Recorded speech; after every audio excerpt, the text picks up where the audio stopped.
Transcription 100 words per minute. Now, sir, honorable members will recall that the bill was introduced in the House of the People on the 2nd September 1953. It has had a long history and in one form or another it has been before the public since the end of 1949. In the statement of objects and reasons, the various stages through which the bill has passed since 1946 have been summarized, and I need not recapitulate on this occasion the circumstances in which the then Government of India took the decision in early 1946 to initiate an inquiry into the reform of our company law.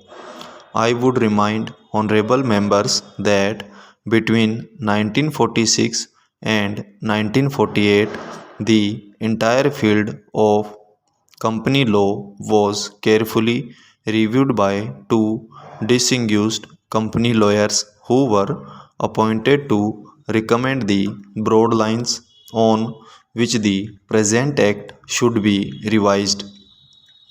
Their recommendations were examined in the then Ministry of Commerce, and certain tentative departmental views which emerged were circulated in a comprehensive memorandum to all recognized trade and industrial associations, bar associations, the high courts, and the state governments that brought us to the end of 1949.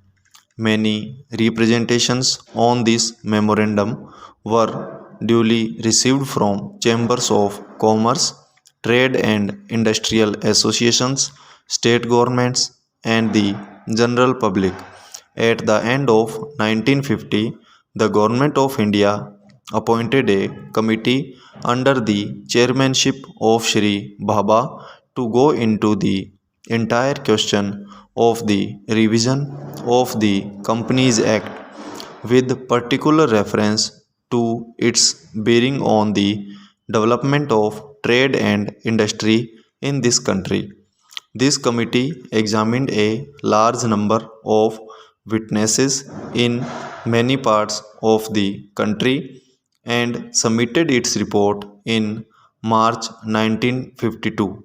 This report again was circulated to all state governments, chambers of commerce, trade associations, high courts, and many other bodies. At the same time, a special officer was appointed in the Department of Economic Affairs, Ministry of Finance, to examine the report in the light of the views received from the interested public and to submit proposals to government for the revision of the present act.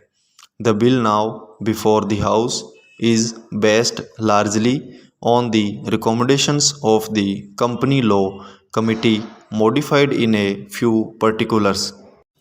Honorable members will notice that so far as the public relations go, the bill has covered adequate ground in a measure like the Companies Bill, however, which covers the entire field of the operation of joint stock companies. The limits of consultation and discussions can never be exhausted, and I would like to inform honorable members that although the bill was introduced in Parliament over 7 months ago, our officers have been engaged throughout this period in further studies and informal discussions with the interests concerned, and on occasions I have also participated in such discussions, have also given some further thought to some of issues arising out of the bill, and I propose at the appropriate stage to bring before the select committee any changes in the provisions of the bill which seem to me to be worthy of consideration in the light of this further examination. No honorable members will have noticed that the bill contains 6 clauses and 12 schedules. I think it is probably one of the longest legislative measures in recent legislative history, but its size might be regarded as misleading unless I make a few comments. The bill is both, one must remember, a consolidating and amending measure as mentioned in the statement of objects and reasons. This is the first opportunity which has occurred since 1923 for the consolidation of the Companies Act.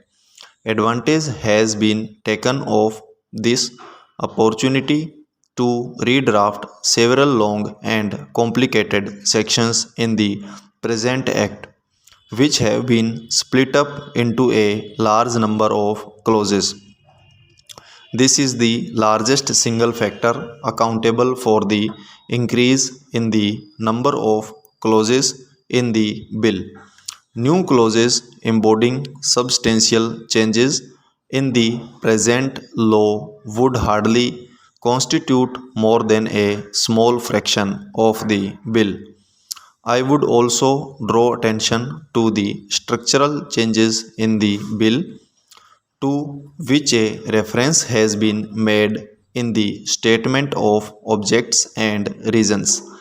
The redraft of the bill and the rearrangement of the existing chapters in the Companies Act in a more logical order have, I think, resulted in a noticeable improvement in the form of the bill, and I hope will facilitate better understanding and appreciation of the scheme.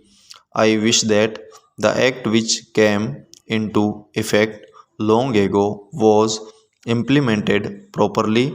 I know that the minister here is very earnest in implementing it, but unfortunately, his colleagues at the state level are disappointing him. Unfortunately, no steps have been taken for trimming or toning up the administration at the state level and at the district level. They have to be taken immediately. Stop.